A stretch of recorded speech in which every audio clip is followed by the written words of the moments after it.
예, 우리 5-1구역 식구들 건강하시고 만수무강하시기 바라겠습니다. 예, 할 일이 많습니다. 네, 감사하고요. 또 열심히 이렇게 찬양하는 모습도 보기 좋고 또 우리 애쓰는 모습도 보기 좋습니다. 우리가 이제 그 조직 신학에서 이제 종교에 대한 거를 하고 있기 때문에 종교에 모든 종교를 한번 다 이렇게 좀 공부해도 좋겠죠. 그럼 조직 신학은 뭐 언제 이걸 다 하겠습니까? 그래서 지금 종교란 뭐냐, 인간은 종교적인 동물이다 등등을 얘기하면서 많은 종교 중에 특히 이제 이슬람에 대한 것만 오늘 좀 정리를 하려고 합니다. 예전에 한번 그 저녁 예배 때 뭐 소개한 바가 있었지만 다시 한번 이슬람이라는 이 종교는 어떤 종교인지 좀 생각을 해보려고 하는데요. 왜 이 수많은 종교 중에서 하필이면 또 이슬람을 얘기를 하려고 하느냐 할 때 이슬람이라는 이 종교가 특별히 우리가 이 시간을 통해서 공부해야 될 그 이유가 있죠. 그러니까 이제 왜 이거를 공부해야 되냐 할 때 이슬람을 알아야 될 필요성이죠. 왜 이슬람에 대해서 우리가 알아야 되냐면 첫 번째 필요성이 뭐냐면 이 필요성이 사회적 필요성이라 이렇게 말할 수가 있는데, 사회적 필요성. 여러분들은 이 이슬람이 사회적으로 왜 공부를 해야 되고 알아야 되는지 그 필요성을 인식을 얼마나 하고 계신지 모르겠어요. 단적인 예로 사회적인 필요성 중에서 지금 굉장히 심각하게 세계적으로 문제가 되고 있는 게 IS 테러라는 게 있어요. IS 테러. IS라는 건 이슬라믹 스테이트. 그래서 이슬람 국가를 말하는데 이슬람 국가를 세워야 된다. 이게 IS 약자가. 이 사람들이 테러를 자행을 하고 있습니다. 그러니까 이 IS 테러로 인해서 이제 제가 글을 하나 써가지고 신문에 논평을 하나 이제 샬롬 다이브 통해서 낸 것이 있는데, 거기서도 제가 이제 언급을 했지만은 이 IS 테러가 이슬람이 생성했던 7세기부터 지금까지 21세기까지 이슬람은 계속 전쟁 테러가 계속 일어나요. 끝이 없이. 어제 오늘 테러 얘기 아니에요. 자살 테러, 뭐 트럭으로 테러하고 비행기 폭파시키고 뭐 폭탄 감아가지고 터뜨리고 막 하지 않습니까? 근데 이게 어제 오늘 얘기가 아니에요. 그래서 이건 뭔가 좀 심각한 문제다라는 것인데, 예를 들면 최근에만 보더라도 프랑스 파리에서 132명이 테러로 죽었어요. 니스라고 하는데 프랑스 남부에서도 86명, 베를린에서 12명, 바르셀로나에서 22명, 영국 런던에서 5명. 이외에도 뭐 스웨덴 스톡홀름이라든지 벨기에 브뤼셀 등등에서 계속 테러가 나오는 거예요. 계속 뭐 잊을만 하면 또 터지고 그래요. 여러분 이제 뉴스 같은 데 보면 알겠지만은 붉은 깃발에 하얀색 그 해골 같은 거 휘날리면서 얼굴 가리고 복면해가지고 나가는 사람들이 있습니다. 그래서 지금 이제 국회의원 중에서도 이거를 심각하게 생각하고 이제 이해운 국회의원 같은 분은 이제 전국을 돌면서 이슬람이 얼마나 무서운 종교인지를 이제 강연도 하고 이렇게 하긴 하는데, 근데 이 테러로 죽은 사람들만이 아니라 이 테러로 인한 부상자들, 후유증을 앓고 있는 사람들 보면은 훨씬 많고요. 전 세계가 긴장 상태에 빠져 있습니다.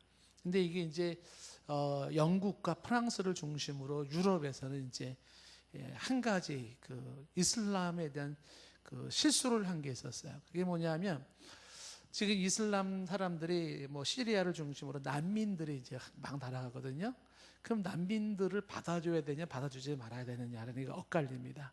근데 보통 국제사회가 인도적 차원에서 난민들 불쌍하지 않냐, 받아줘야 되지 않냐, 그래서 받아주는 게 주로 이제 프랑스, 또 영국, 독일 이렇게 받아줬단 말이에요.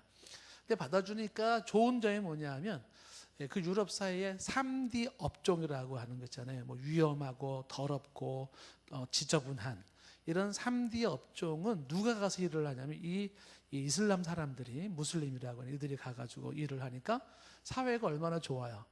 자국민들이 기피하는 업종을 싼 노동력에 그 사람들이 일할 수 있으니까 국가도 좋고 또 그 난민들에게 어떤 인도적 차원에서 배려를 해주니까 국제사회가 잘한다라고 했어요. 그래서 이게 잘하는 거라고 생각을 했는데 알고 보니까 그게 잘한 일이 아니었더라는 것입니다. 왜 그러냐면 그 이슬람을 너무 몰랐던 거예요. 이슬람이라고 하는 특성이 뭐냐면 항상 처음에는 평화의 종교입니다. 평화의 종교. 이슬람 사람들의 절대 다수 무슬림들은요, 처음 만나면 사람들이 다 착해요. 참 좋습니다.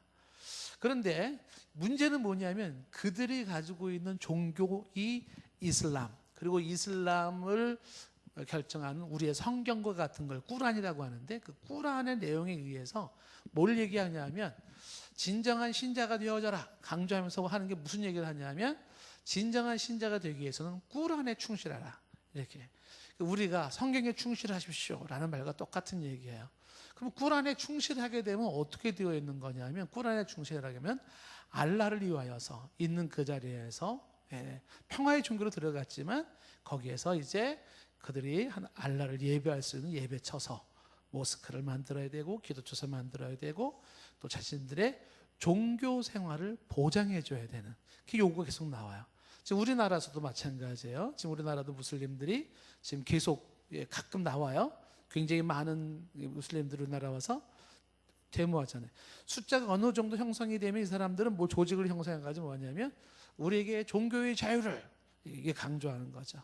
그리고 우리가 알라를 예배할 수 있게 하고 기도할 수 있는 기도처를 허락해달라. 우리나라 서울대학교에 지금 그 기도처 생겼잖아요. 그 무슬림을 위해서 국민대학교 뭐 여러 개가 생겼습니다. 전국적으로도. 그래서 이제 이들이 이렇게 기도처를 생기고 종교 생활을 하게 되면 그 다음에 요구되는 게 뭐냐면, 이 사람들은 그들의 종교에 의해서 강조되는 게 뭐냐면 샤리아법이라고 하는 그들의 종교법이 있어요. 이 종교법이라는 샤리아법은 유동적이에요. 바뀌어요. 근데 이 샤리아법이 어느 정도냐면 그 나라에 속한 헌법보다도 더 중요해요. 우리나라에 지금 그 법이 있지 않습니까? 민법, 형법, 뭐 형사소송법 여러 법이 있는데 그 법의 가장 기본법이 대한민국 헌법이잖아요. 근데 이 헌법보다 그 사람들은 더 상위 개념이 뭐냐면 그들의 법이에요. 그들의 법. 그들의 법이 종교법인데 그 종교법이 샤리아법이라고 그래요. 그래서 사람들은 샤리아법에 의해서 그들은 움직여집니다. 그러면 이제 정부에서 당신도 그렇게 하지 마세요. 뭐 제재를 하면 사람들은 왜 제재를 합니까? 우리의 신앙을 왜 제재를 합니까? 이렇게 나오는 거죠. 그러다가 이제 이 사람들이 열을 확 받는 순간이 뭐냐면 자신들의 종교를 방해하고 반대하는 게 알라를 대적한다고 판단될 때, 이때는 이 사람들이 눈에 보이는 게 없어져 버리는 거예요. 알라를 위해서라면 그들은 자살, 테러, 전쟁이 다 괜찮아요. 심지어는 거짓말도 괜찮고 남 속이는 것도 괜찮아요. 모든 게 다 괜찮아져요. 이게. 그래서 알라를 위해서라는 이름으로 알라를 반대하고 거절했다. 그러면 사람들은 어떻게 돼요?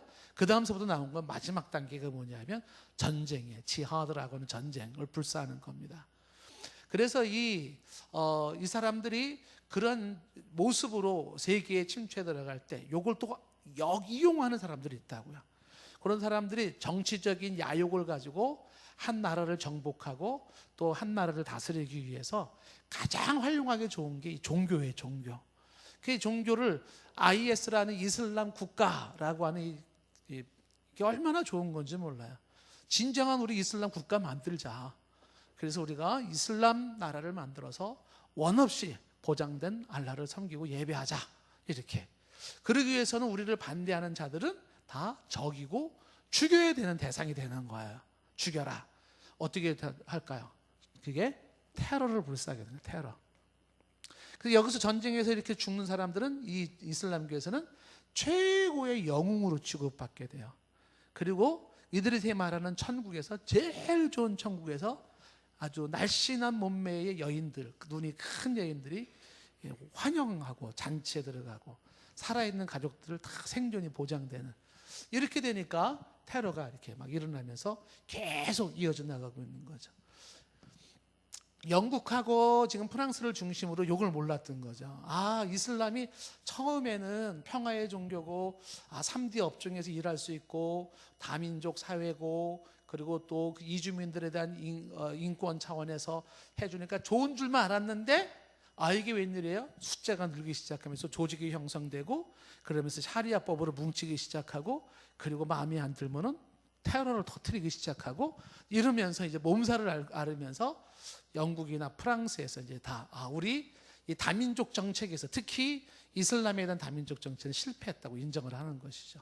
근데 아직까지도 우리나라는 이 부분에 대해서 너무 정신을 못 차리고 있어요. 그래서 지난번에 박근혜 대통령도 가가지고 중동과 계약 관계를 맺어가지고 우리가 무역을 통해서 얼마의 돈이 들어오고 하잖아요. 그래서 모스크를 이 사람들은 이슬람 센터라 그래가지고 이슬람 센터를 지어주고, 할랄 식품, 그들만이 먹는 음식이 있어요. 음식 공장 다 허용해주고 이런 걸 다 한 거예요. 지금도 국회에서도 지금 이민법을 지금 주장을 하면서 이런 무슬림들을 인도적 차원에서 받아줘야 된다는 이민법 추진하고 있잖아요. 그래서 이제 일부 교회에서는 이제 반대하고 막 하고 있는데 지금 추진하고 있어요. 이런 무역의 대상으로 경제적인 흑자를 낼 수 있다. 그들은 돈이 많은 나라고, 그러니까 이제 그들의 돈을 우리가 쓸 수 있고, 예전에도 스쿠쿠법이라고 하는 게 있었어요. 그들의 이제 이슬람 채권인데, 그거는 한국에 들어오면요, 한국에 경제하는 사람들요 엄청 좋아합니다. 이자 없이 거액의 돈을 쓸 수 있으니까. 그거 들어오려고 그러다가 막혔잖아요. 이명박 대통령 때. 그러니까 이 사람들의 돈을 쓸 수 있다는 경제 논리, 또 이 사람들을 도와줘야 된다는, 이민자들을 도와줘야 된다는 어떤 인권 문제 등등으로 이걸 자꾸 허용을 하려고 하는데, 유럽도 따라가는 거예요. 유럽을. 아직 이슬람을 모르는 상태에서 이 사람들이 처음에는 평화의 종교였다가 뒤에 이렇게 무서운 존재로 바뀔 수 있다는 가능성을 모르는 거죠. 그래서 이제 이슬람을 우리가 알아야 된다는 거죠. 그래서 이제 IS 테러를 얘기하면 실제로 현재 이슬람 꺼낸 사람들은 다 반대합니다. 이거 IS 이 사람들은 이슬람 아니다. 소위 말하는 극단주의자, 원리주의자들로서 이슬람에서도 반항하에 해당되는 사람이다. 평범한 이슬람이 아니다. 이렇게 얘기를 해요. 그러면서 이 IS 테러를 오히려 기독교인 때문에 이래들이 나온 거다, 이렇게 또 막 뒤집어 씌우기도 하는데, 그건 논리 비약이에요. 근데 문제는 뭐냐면, 이 IS라는 이 이슬람 국가 형성을 해서 테러를 저질러라고 하는 게, 요게 근거가 이들의 경전 꾸란에 근거하고 있기 때문에 그런 거예요. 그래서 지금 전 세계에 있는 이 이슬람을 믿고 있는 무슬림들은요, 건 80% 이상은요 다 형식적인 무슬림이에요. 그게 착하죠. 근데 이 가리키고 있는 게 뭐냐면, 충성된 훌륭한 이슬람 국가 혹은 무슬림이 되기 위해서는 꾸란에 충실해야 될 걸 가리키는데, 꾸란에 충실하면 충실할수록 꾸란의 가르침이 뭐냐면 전쟁하라, 죽여라, 이 내용이 있다고요.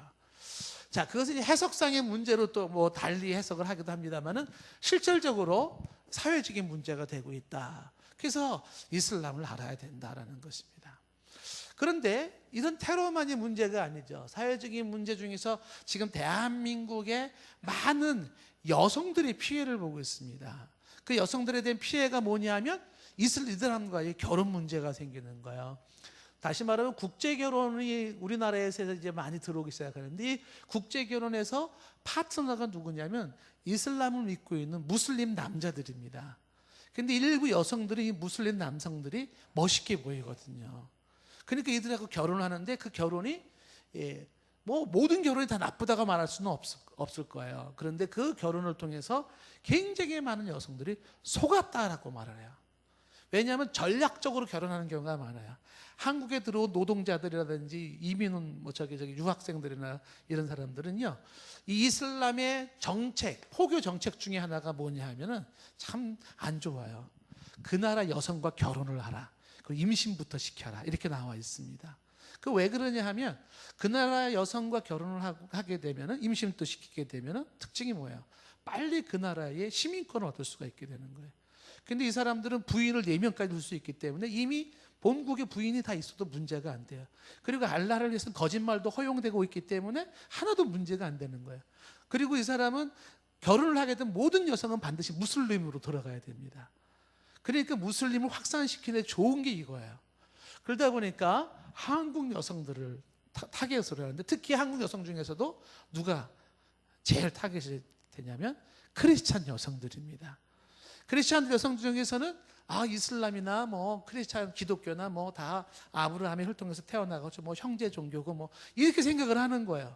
아, 뭐 종교가 뭐 비슷하지, 뭐 그들도 예수님도 믿고, 그들 예수 믿어요. 이슬람도 우리랑 다른 예수님을 믿지만은, 그러니까 비슷하다 생각하기 때문에 크리스찬들이 슉 넘어가는 거죠. 그 한번 한 5분짜리 그 CTS 뉴스에서 이걸 다룬 거 한번 좀 보고 한번 제가 더 얘기를 하도록 해볼게요. 한번 준비된.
내가 몰라서 그렇다. 이슬람이 그런데 네가 진짜 이게 최고의 종교다. 당장 꾸란을 읽어라.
자, 뉴스를 이제 기획 보도를 했지만은요, 아마 인터넷 같은 데 들어가서 이제 그 이슬람 피해 사례 뭐 이런 것 치면은 굉장히 많은 그 사례가 많이 나올 겁니다.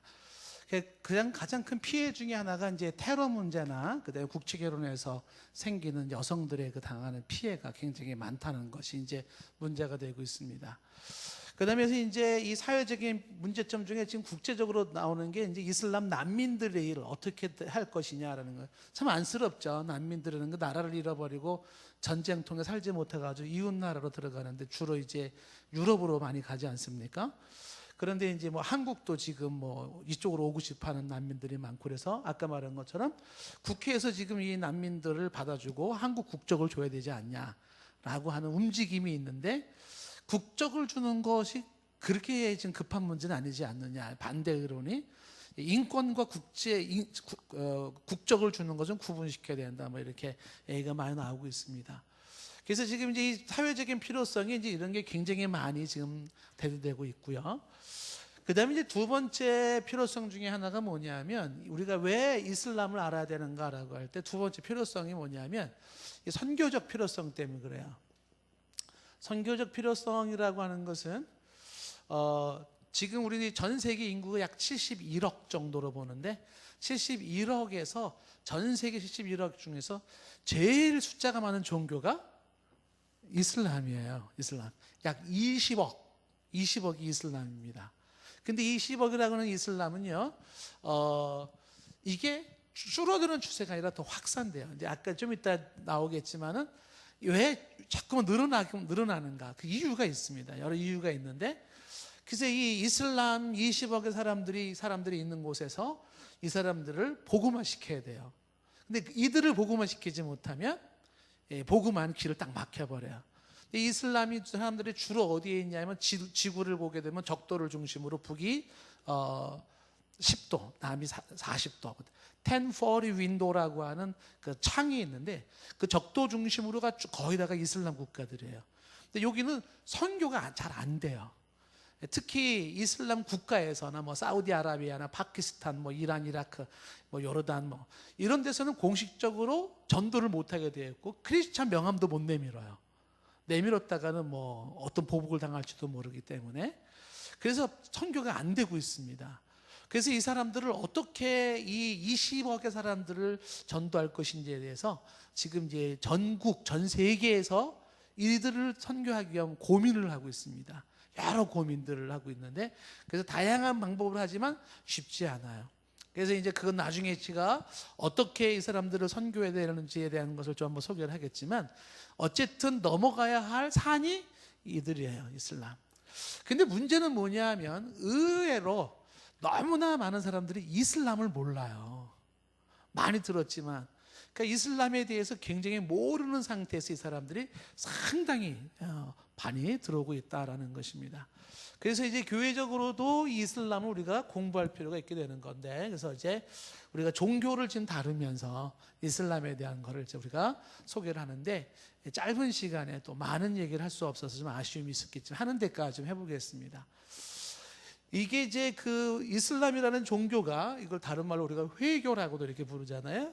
이거를 만든 창시자를 우리가 뭐 모하메드 뭐 발음이 여러 가지가 있는데 표준적인 발음은 무하마드. 그러니까 무하마드라고 하는 사람에 의해서 이슬람이 이제 시작이 된 거예요. 공식적인 표시로서 무하마드. 이 무하마드라는 사람이 570년에 아버지가 이게 무하마드가 태어나기 전에 아버지가 돌아가셔가지고 유복자로 태어나요. 엄마가 아빠 없이 엄마가 무하마드를 출생을 시켰는데 그 엄마도 무하마드가 6살 되더니 돌아가셔요. 그래가지고 무하마드가 6살 때 아빠 없이 태어나서 고아가 돼버립니다. 그래서 이 무하마드가 고아 상태에서 아저씨 집에 들어가서 거기서 생활을 하기 시작하는 거야. 그러니까 어린 시절이 참 불행한 어린 시절을 지냈었는데 그 무하마드가 25살 되던 해에 그러니까 500 몇 년이냐면 595년이 되겠죠. 595년도에 무하마드가 첫 번째 결혼을 해요. 무하마드가 부인이 몇 명인지는 아직도 잘 몰라요. 그래서 평균으로 봤을 때는 한 10여 명, 거의 한 20명 될 거라고 보거든요. 부인이 많습니다. 다른 사람들은 다 부인을 4명씩 둘 수 있게 돼 있지만 무하마드는 예외입니다. 그래서 무하마드는 마음대로 부인을 둘 수 있게 되는데 7살짜리 부인도 있고요. 대부분이 다 이혼한 사람들, 그다음에 다 이렇게 좀 정상적이지 않은 사람들 대부분 부인인데, 첫 번째 부인이 카디자라는 부인과 결혼을 하는데 여기서부터 이제 무하마드가 인생이 달라지는 거예요. 첫 번째 부인이 카디자. 이 카디자라는 이 부인은 돈 많은 과부였었는데, 이 연상의 여인이었던 카디자가 무하마드를 밀어주기 시작하는 거, 돈으로 밀어주기 시작하는 겁니다. 그러면서 무하마드가 이제 집중을 하기 시작을 하는데, 이 무하마드가 610년도에 그의 나이 40살에 이제 알라의 계시를 받게 돼요. 40년에 그 알라의 계시를 받는 걸 이제 메카 계시라 그렇게 메카. 메카라고 하는 게 지금 사우디아라비아에 있는 그 메카인데, 이 무하마드가 태어난 곳입니다. 그래서 이 메카에서 계시를 받기 시작을 해요. 알라로부터 천사 가브리엘을 통한 계시를 받기 시작하고, 그 계시 받은 내용들을 후대 사람들이 받아 적은 게 꾸란이라고 하는 이들의 경전에 대한 것인데, 그래서 그 계시를 받고 그러다가 이제 52년, 12년 정도 있다가 그가 핍박을 받고 하면서 622년도에 그가 메디나로 그가 도망을 가게 돼요. 그 메디나로 도망가서 그 메디나에서 또 한 번 계시를 받게 돼요. 그래서 메디나 계시를 받게 되는 거죠. 메카에서 북쪽으로 조금 더 올라가면 이제 그 메디나라는 것이 있어요. 약 448km 떨어졌다 그러는데, 거기서 계시를 받는 거죠. 그래서 이걸 이주했던 것을 헤지라라 이렇게 얘기를 하는데, 이 메디나 계시와 메카 계시 두 개의 계시를 받음으로써 여기에서 이제 소위 말하면 이슬람이라고 하는 종교가 하나 탄생이 되기 시작하는 거예요. 그래서 이제 메디나에서 계시를 받고 다시 그가 메카로 들어와요. 631년 61살에. 그리고서 그 메카를 점령하면서 드디어 신흥 종교인 이슬람이라고 하는 게 탄생이 되기 시작을 해요. 그리고 이제 632년도에 바로 이제 무하마드는 죽습니다. 사망을 하게 되는 거죠. 사실 이 무하마드에 의해서 살았던 당시에는 이슬람 종교라는 게 그렇게 대단하게 크지는 않았어요. 이게 문제는 요 사람이 죽은 다음에 그 후계자들을 이제 칼리프라고 하는데, 칼리프가 왕조, 그래서 이 정통성을 나가는 후계자라는데, 그 칼리프가 초기에 4대 칼리프가 나오면서 그 칼리프에 의해서 세 번째 왕조인 칼리프에 의해서 꾸란이라고 하는 경전이 나오기 시작하고 체계가 잡히기 시작해요. 그래서 우리의 신앙의 선조인 무하마드가 받았던 계시라고 하는 것을 정리를 해가지고 경전을 만들어서 꾸란을 만들고, 그리고 이슬람 종교가 공식화되기 시작하고 나가기 시작하는 것이에요. 근데 이제 이따 꾸란에 대한 얘기를 잠시 할 기회가 있을지 모르겠는데, 무하마드가 받았던 계시라고 하는 그 꾸란의 내용이 구약 성경, 신약 성경을 인용한 것들인데, 당시에 이 아랍 계통에는 구약 성경, 신약 성경에 대한 정통 성경이 없었어요. 그래서 당시에는 이단들이 굉장히 많았었는데, 그 이단들에 대한 내용을 무하마드가 주워들었다고 보는 거예요. 그래가지고 만든 게 꾸란인 거예요. 그게 만들어진 게. 그래서 기독교랑 굉장히 비슷해요. 뭐 모세 얘기 나오고 다윈 얘기 나오고 뭐 예수님 얘기 나오고 막 나오는데, 아담도 나오고. 근데 뒤에서 조금씩 달라져요. 우리가 가지고 있는 성경과 비슷하게 나오면 달라져 버려요. 그래서 이제 그 이단의 영향을 받아서라고 이제 우리는 이렇게 평가를 하고 있는데, 그 무하마드에 의해서 후계자들에 의해서 이제 이것이 왕조가 형성이 된다는 것입니다. 그러면서 이제 그 소위 말하면 이 무하마드의 후계자가 누구냐라고 하는 이제 정통성 싸움이 벌어지기 시작하면서, 바로 우리가 무하마드의 칼리프야, 아니야, 우리가 무하마드의 칼리프야라고 하는 그 서로의 후계자 싸움으로 싸우면서 만들어지는 게 이제 순니파, 시아파라고 하는 파가 나누어지는 게 이제 그렇게 나누어지는 거예요. 자, 어쨌든 시작은 무하마드로부터 시작이 되어졌다라는 것이고요. 그럼 이제 이슬람에서 우리가 알아야 되는 이제 주요 그들에 관한 용어가 있습니다. 기본적인 용어를 좀 몇 가지를 좀 이제 하나 둘 정리를 좀 먼저 해본다 그러면, 여기서 쓰는 용어 중에 하나가 이슬람이라고 하는 용어가 있었잖아요. 이슬람. 그 이슬람이라는 건 이건 종교입니다. 이슬람 종교를 말하는 것이고요. 회교라고도 하고, 그다음에 이 종교를 믿는 사람들을 무슬림이라 그래요. 무슬림은 바로 이슬람 신자들, 이슬람을 믿는 신자를 무슬림이라 이렇게 얘기를 하는 것이고요. 그다음에 이들이 믿고 있는 신을 얘기할 때 알라라고 얘기를 합니다. 알라. 우리가 말하는 하나님과 같은 알라. 예전에 그 예일 대학교에서 이제 그 볼프 교수가 이슬람의 알라와 성경의 기독교의 하나님은 같은 존재라는 책을 썼어요. 책을 써가지고서 우리 한국의 그 IVP라는 데서 출판해가지고 한국에도 센세이션을 일으켰었습니다. 결국은 종교가 하나가 아니냐. 우리가 지난번 수요일날 봤잖아요. 종교는 결국은 한 신을 다르게 부르고 다르게 믿는 것이다. 종교 다원주의라고 배웠죠.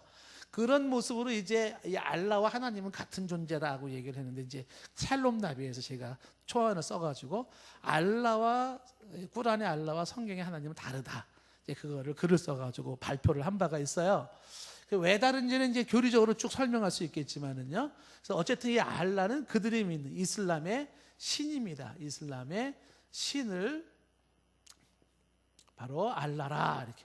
이 알라에 걸친 이야기가 에피소드가 굉장히 많아요. 이 알라는요, 아까 얘기했죠. 이 사람들에게는, 이 무슬림들에게는 알라를 모욕하는 건 참을 수가 없습니다. 이 창시자 무하마드를 모욕한다 참을 수가 없어요. 그래서 이 알라의 모욕이 주어진다 그러면 아까 말했죠. 눈에 보이는 게 없어져 버리는 거야. 자살 폭탄을 해버리니까.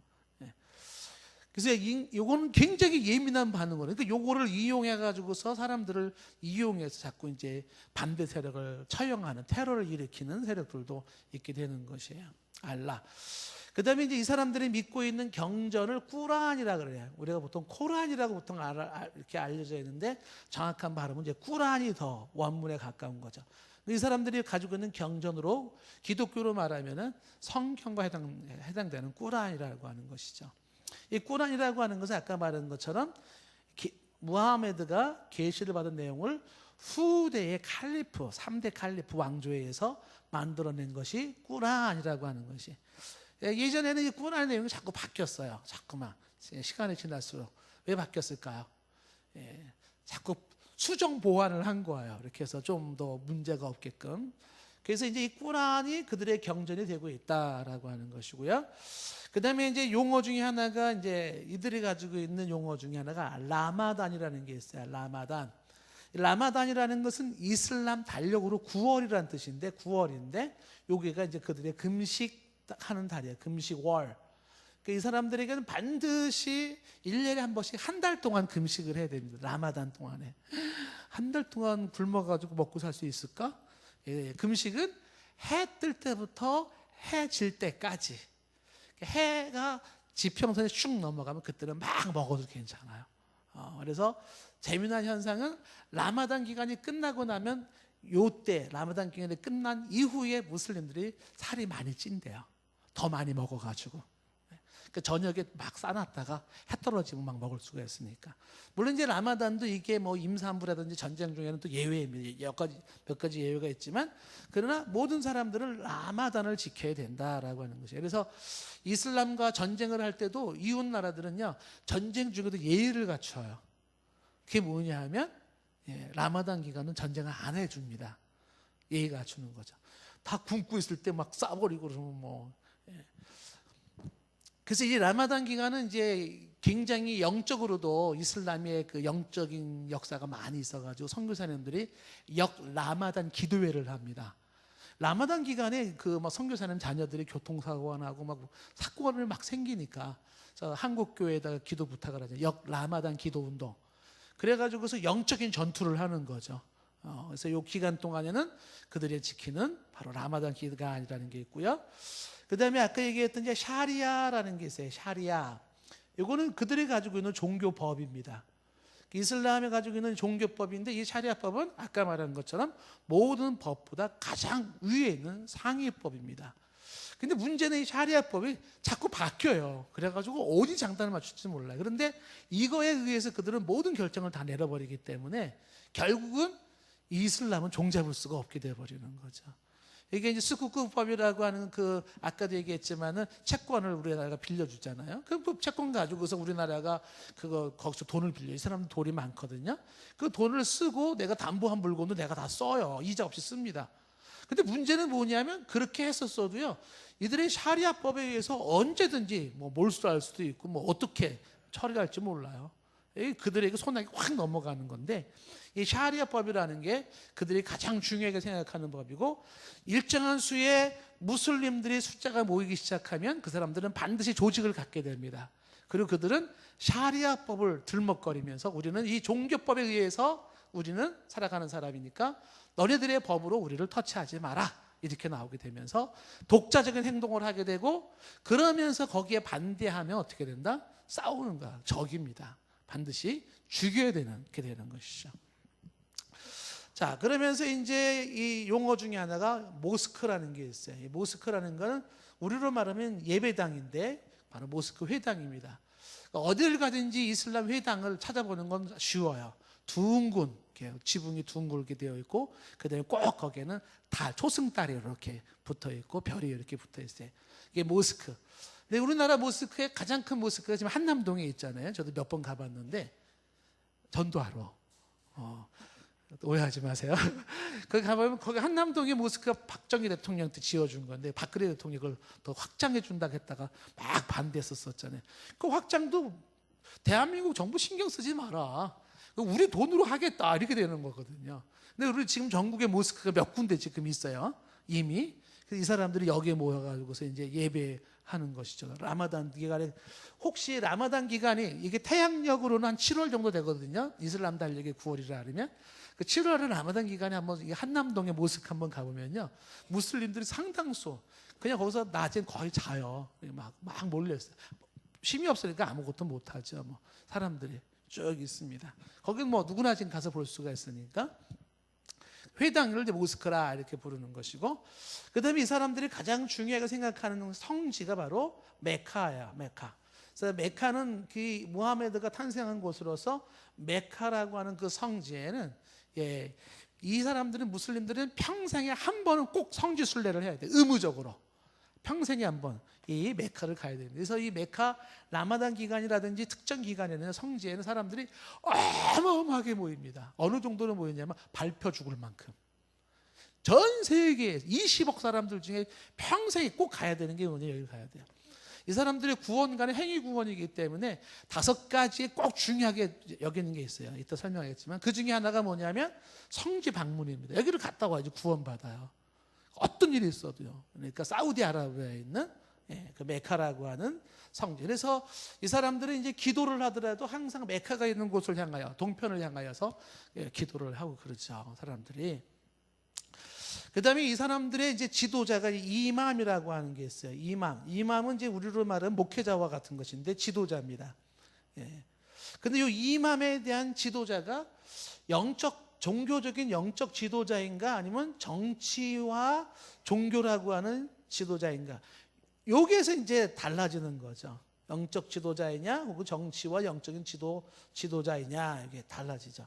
그래서 영적 지도자, 이 이맘을 단순한 영적 지도자다 이렇게 보는 경우, 그 다음에 영적 지도자가 아니라 이 이맘이라고 하는 것은 또한 종교 정치적인 지도자이기도 하다. 요게 이제 순위파 시아파에서 나누어지는 모습이기도 해요. 일단 설명을 또 하도록 하겠고요. 그다음에 이 사람들 용어 중에 하나가 이제 이사라는 표현이 있어요. 이사. 이렇게 영어로 이제 보통 ISA라고 말하는데 이사. 이들이 말하는 이 이사가 바로 예수님이에요. 예수를 이들은 이사라 이렇게 발음을 해요. 지저스를 이사라 이렇게 얘기를 하고 있고요. 그 다음에 이 사람들의 용어 중에 하나가 이제 지하드라는 게 있어요. 지하드라는 것은 전쟁을 말하는 건데 거룩한 전쟁이다. 홀리 워 그러죠. 지하드라는 용어가 나오면 전쟁을 말하는구나 이렇게 볼 수가 있어요. 그 다음에 이제 아까 말한 것처럼 IS라는 단어가 많이 나오는데 IS는 이슬람 왕국을 말하는 거예요. 이슬람 왕국. 이슬람 왕국을 형성하는 게 궁극적인 목적입니다. 이슬람에서는. 그러면 어디에도 이슬람 왕국을 세울까요? 전 세계가 이슬람 왕국이 될 때까지예요. 우리로 말하면 이 땅에 하나님의 나라가 임할 때까지가 되는 거죠. 근데 우리랑 다른 게 뭐예요? 우리는 이 땅에 하나님 나라가 이루기 위해서 한 손엔 칼을, 온몸엔 폭탄을 이런 건 아니잖아요. 폭력과 전쟁으로 이 세상을 복음화시키려고 하지 않잖아요. 예수 그리스도의 복음과 사랑으로 복음화시키는데 이슬람은 그렇지 않죠. 전쟁, 폭력, 테러를 통해서라도 그들의 왕국을 세우려고 한다. IS, 이슬람 왕국이. 그 다음에 크리슬람이라는 용어가 나와요. 크리슬람. 요거는 이제 꾼 안에 이슬람 사람들이 쓰는 건 아니에요. 근데 크리슬람이라고 하는 것은 요거는 크리스찬이티라는 크리스찬이죠. 기독교 크리스찬이티라고 영어로 써야 되는데, 자, 크리스찬 플러스 이슬람.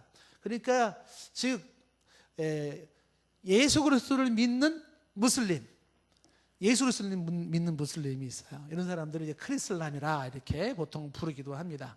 지금 참 하나님의 역사가 대단한 게 뭐냐면, 아까 말했잖아요. 20억 인구가 선교의 가장 사각지대라고 얘기를 하고 있었잖아요. 사각지대.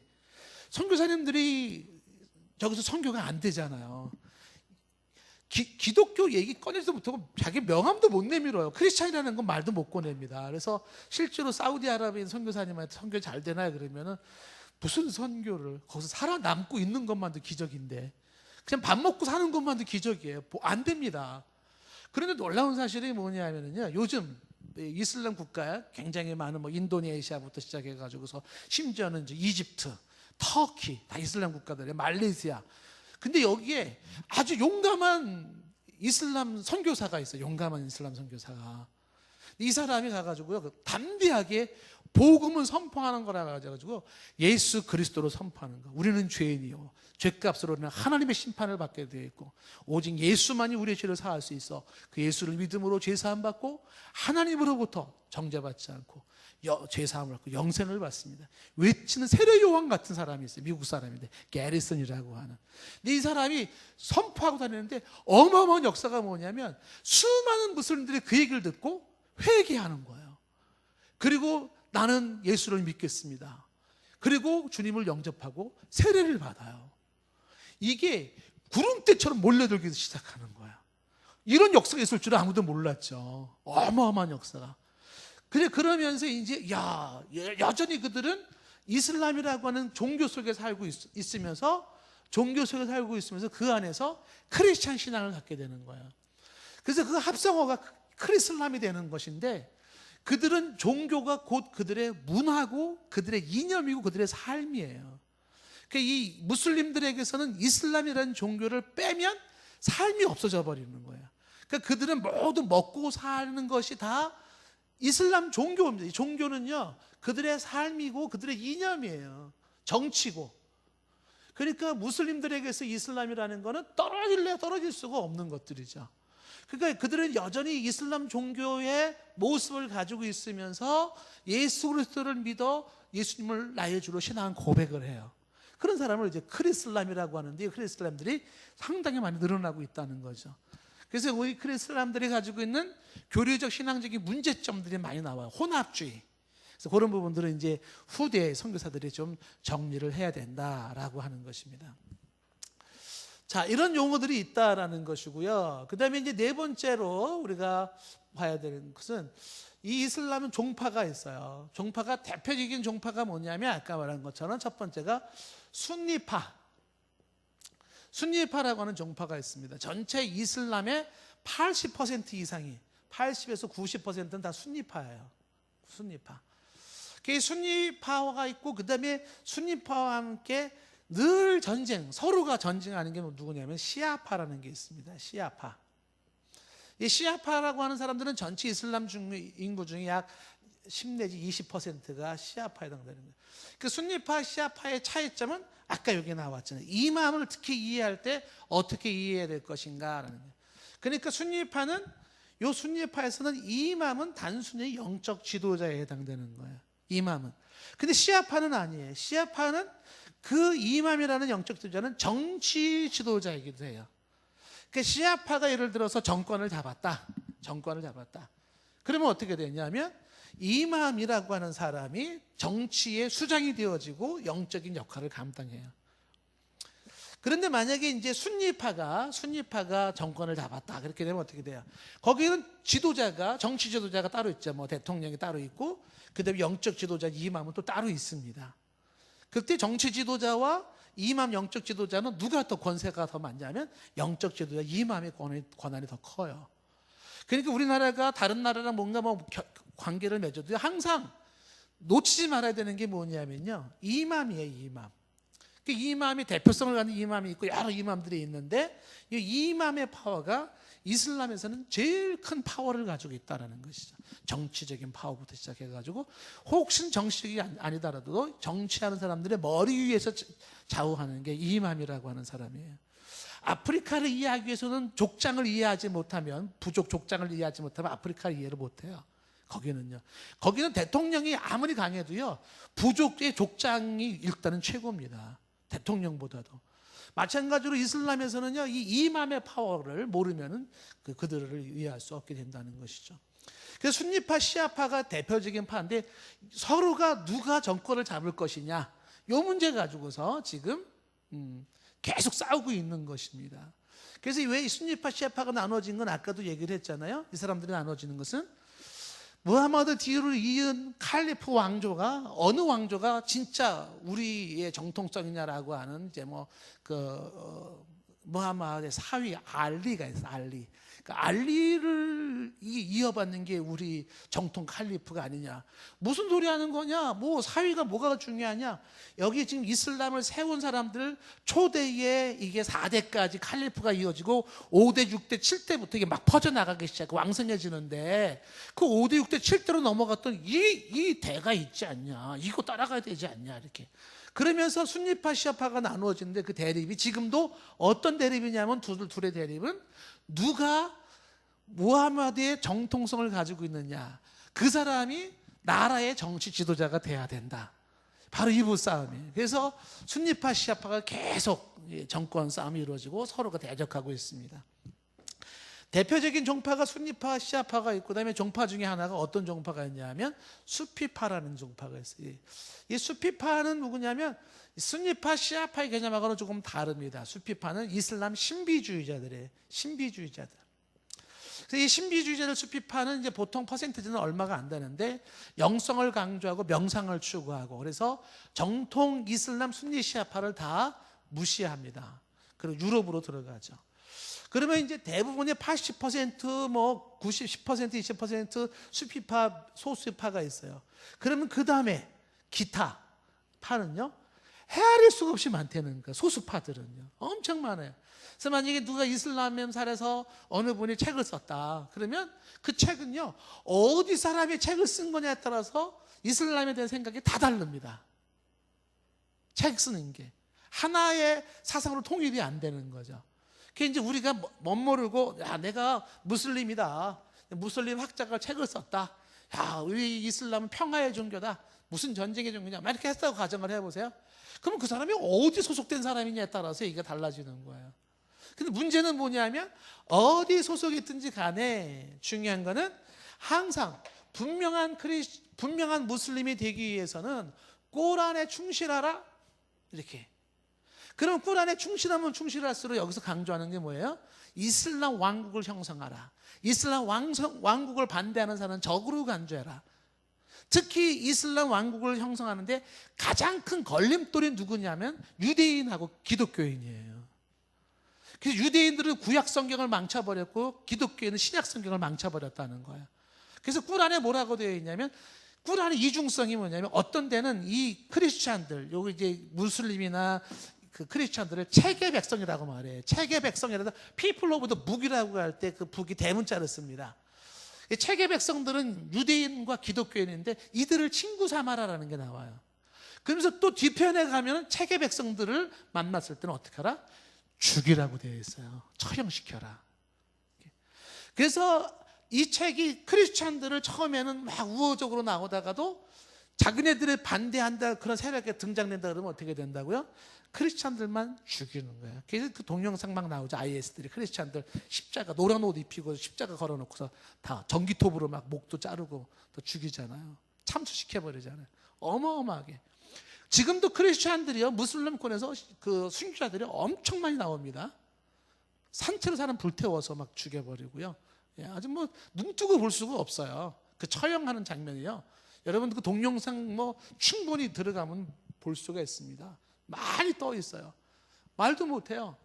근데 이 사람들이 그렇게 막 처형시키는 걸 또 막 동영상 찍어가지고 보내잖아요. 그리고서 테러가 나오면 우리가 했다 막 얘기하잖아요. 그 왜 그런 줄 아세요? 이들이 하는 포교 정책 중에 하나가 뭐냐면 공포감 조성입니다. 공포감을 조성해서 자기네들 함부로 대하지 못하게 만드는 거예요. 그러니까 거기 빠진 사람들은 나오기도 쉽지 않아요. 뭐 어떻게 비참하게 죽을지 모르니까. 그 전략 중에 하나이기 때문에 사진도 찍고 우리가 했다 막 동영상도 찍어가지고 발표하고 막 이렇게 되는 것이죠. 자, 이외에도 이제 종파를 말고 이제 행동별로 따라서, 행동에 따라서 이 순위파라고 해서 다 순하고 시아파라고 다 뭐 악하고 뭐 그러진 않아요. 이런 여러 파가 있지만 이 종파 중에 행동에 따라서 이 사람들의 양식이 달라지는 게 있어요. 행동 양식에 따라서. 하나가 이제 진보적인 무슬림들이 있어요. 진보적인 무슬림. 이 진보적인 무슬림이라고 하는 것은 이게 전체 한 50%를 맞는데 개방적 무슬림이라고 보통 얘기를 하거든요. 근데 이 개방적 무슬림들은 대부분이 많이 배운 사람들이 역을 선택을 하는 거예요. 그러니까 고등교육을 받은 사람들이나 전문가들이 진보적 무슬림을 설계해가지고 이 사람들은 신앙 고백을 합니다. 무슬림 신앙 고백을 하지만은 그런데 이슬람을 현대화해야 된다. 그래서 현대화한다는 게 뭐냐면 교양 있게 멋있는 그 이슬람을 만들어야 된다는 거예요. 그래서 이 진보적 개방적 무슬림이라고 하는 사람들은 지금 나와 있는 뭐 지하드라는 전쟁이라든지 뭐 테러라는 이런 걸 다 거부합니다. 원리주의를 반대하는 거죠. 심지어는 여인들이 쓰는 히잡 그것도 거부하고 라마단 금식도 거부를 해요. 이런 사람들은. 그러니까 이런 사람들에는 배운 사람들이 많기 때문에 여기에서 책들이 많이 나와. 이슬람 책들이. 그럼 여기서 나온 이슬람 책들은 뭐냐면요, 우리가 알고 있는 뭐 이런 거 다 거부하는 거예요. 예. 그러니까 이슬람은 좋게 생각할 수밖에 없습니다. 무슨 여기서 테러도 반대하지 뭐 이슬람이 가지고 있는 그 종교적인 비현대성, 비문명적인 건 다 거부하고 그러니까 사람들이 좋게 보일 수밖에 없는데 그건 착각이에요. 다시 얘기하지만 항상 그들은 여기로 들어가요. 쿠란으로 들어가면 꾸란에 입각했으면 어떻게 돼요? 꾸란은 변하지 않고 지금 남아있잖아요. 그건 계속해서 테러를 말하고 있고 전쟁을 명하고 있다는 것이죠. 그다음에 세속적인 무슬림이라는 게 있는데 세속적인 무슬림. 세속적인 무슬림이라는 거는 이제 중도적 무슬림이라 그래서 약 70% 정도가 됩니다. 그 중도적 무슬림, 세속적인 무슬림은 단순히 문화와 전통에 따른 무슬림이라고 하는 것이죠. 그러니까 아까 얘기했지만 이슬람은 이슬람이라는 종교가 그들의 삶이고 이념이고 정치예요. 그런 것으로만 받아들이는 거죠. 그러니까 이런 사람들, 세속적 무슬림들은요, 대부분이 꾸란 내용 몰라요. 무슨 내용인지 모릅니다. 착하게 엄청 착하죠. 예. 그러니까 이런 사람들도 뭐 폭력, 전쟁 뭐 이런 거 다 뭐 학살, 테러, 전쟁, 뭐 자살 뭐 이런 다 원치 않죠. 세속적인 무슬림들 별로. 옛날에 우리가 보면은 종교가 뭐예요? 그러면 불교인데요. 그러면 불교는 형식장 불교. 엄마 아빠가 불교기 때문에 불교인 것처럼 불교가 뭔지도 모르고 불교라는 사람이 있었잖아요. 그런 것 같이 세속적 무슬림도 그런 입장인 사람들이다라는 것이죠. 행동에 따라서 이런 사람들이 70%가 넘습니다. 그 다음에 이제 헌신적인 무슬림들이 있는데 이 헌신적인 무슬림들은 말 그대로 헌신하는 거야. 전체 약 3% 정도가 된다고 보는데 교리에 굉장히 충실합니다. 이 사람들은 교리에 충실을 하지만 여기서 단 교리에 충실하지만 전쟁, 폭력이라고 하는 이런 것들은 거부하는 헌신된 무슬림이에요. 전쟁과 폭력, 지하들을 거부한다.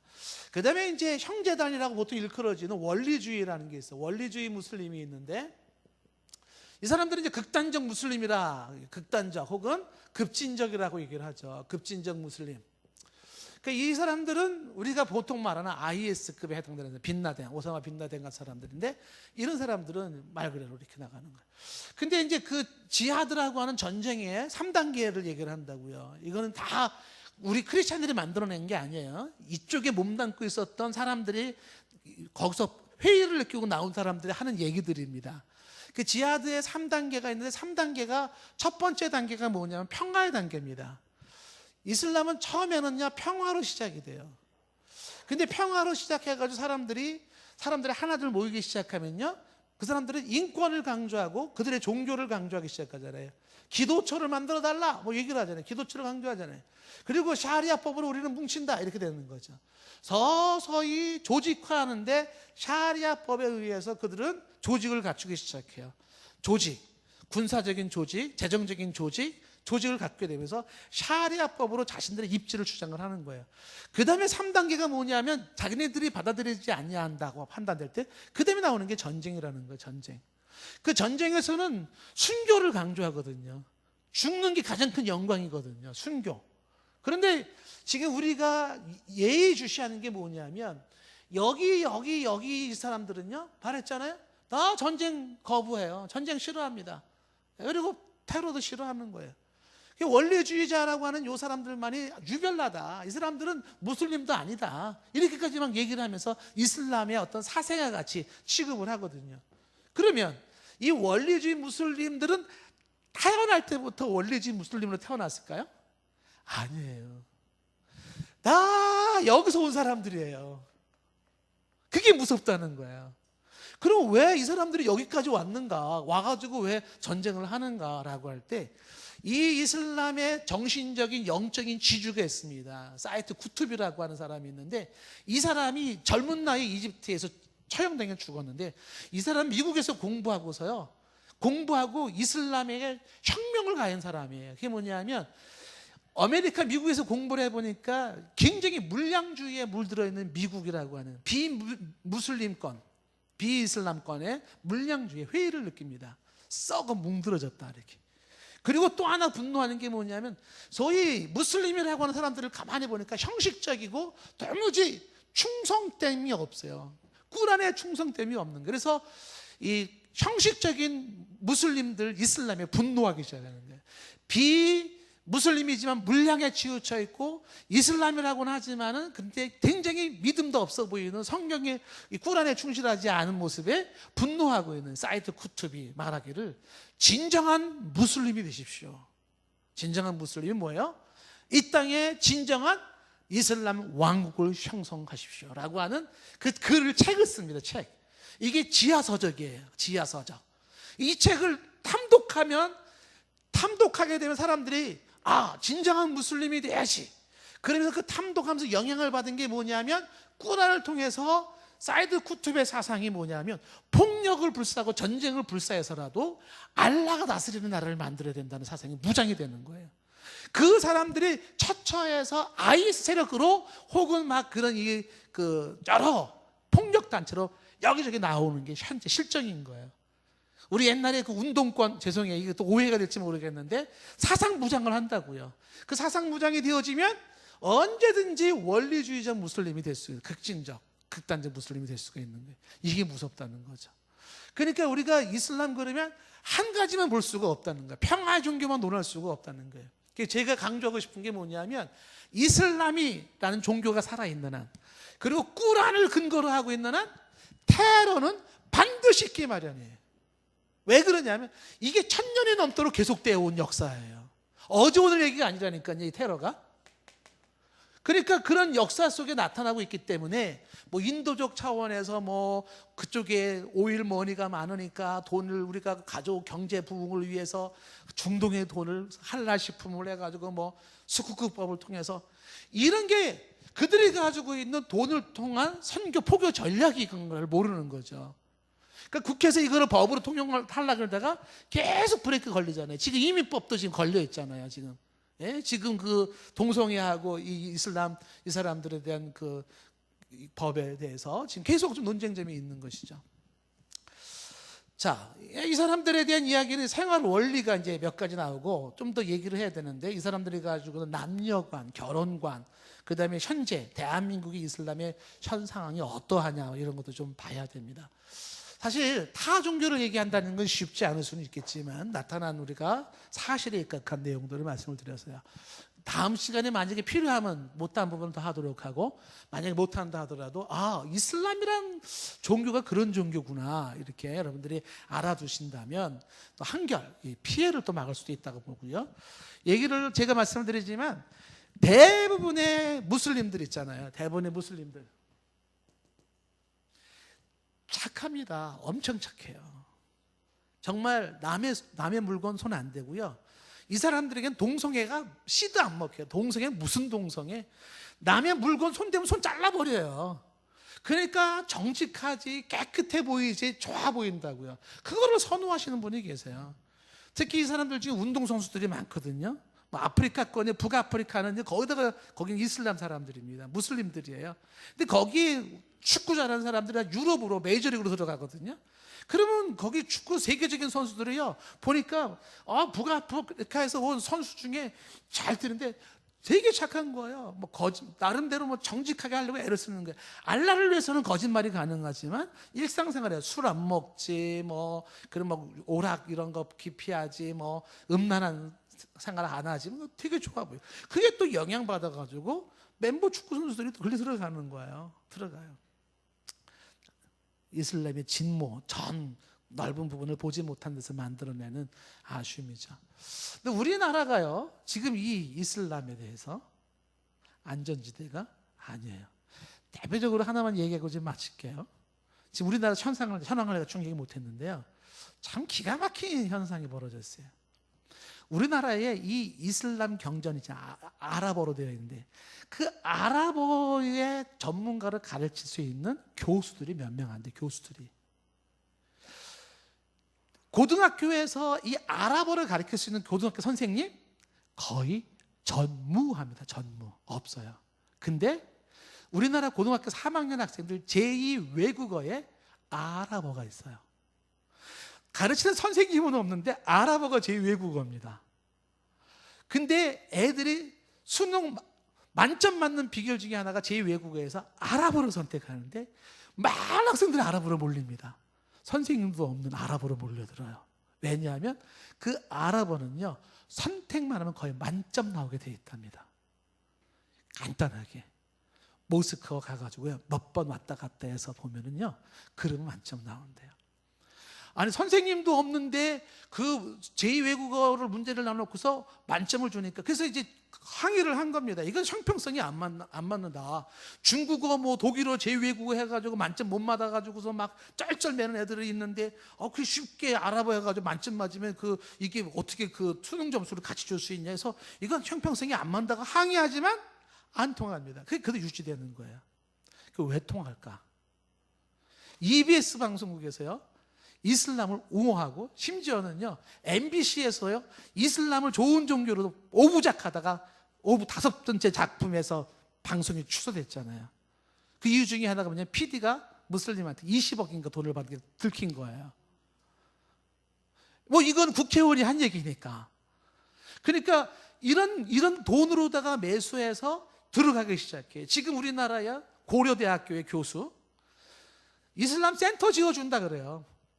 이슬람 문화원 만들어요. 고층 빌딩 만들어요. 지어줘요. 한국 돈 필요 없고 교수 돈 필요 없어요. 다 되죠. 이 사람들이 가지고 있는 자카시라고 하는 구호단체가 있어요.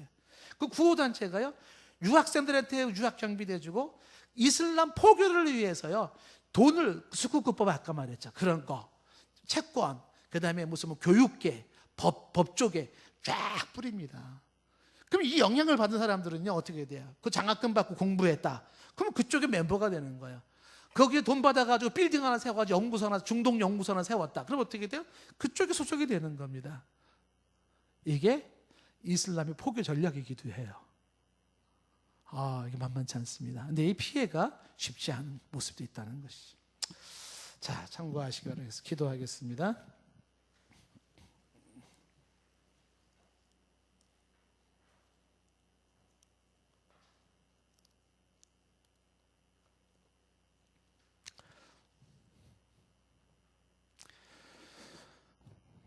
하나님, 우리들에게 영분별의 은사를 더하시고 어그러지고 혼탄한 세대 속에서 무엇이 진작 하나님으로부터 온 영인지 오늘 요한일서 말씀처럼 분별할 수 있게 하여 주시옵소서.